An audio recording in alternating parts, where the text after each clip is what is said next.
Direk Cathy Garcia nagsalita na rin sa isyu ng Katniel at ni Andrea Brillantes na di umano sa pag-unfollow ni Direk Cathy kay Daniel Padilla. Halina't panoorin natin ang buong detalye.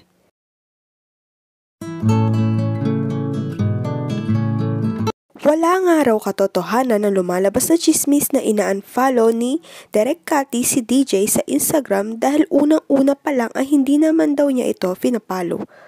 Alam din naman daw ni DJ ang lahat. Halina't basahin natin ang kanyang paliwanag.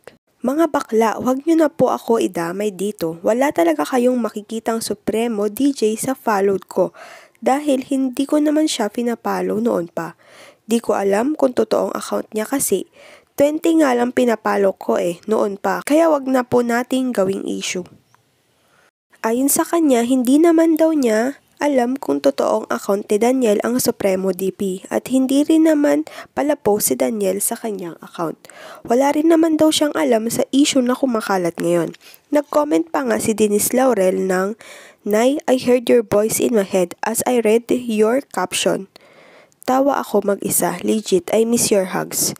Nag-comment rin si Direk Cathy sa netizens nang sabihin nito na, "Hahaha, Direk, napaka-defensive nyo po. Naiintindihan po namin. Love you." Kasi naman po, pareho kong love yun. Huwag na gawa ng issue. Saka hindi ko pinafollow si DJ kasi di naman ma-post yun alam niya yun. Marami na rin nga ang nadadamay sa issue ni DJ at Blythe. Sa ngayon, wala pa ring official statement ang bawat isa.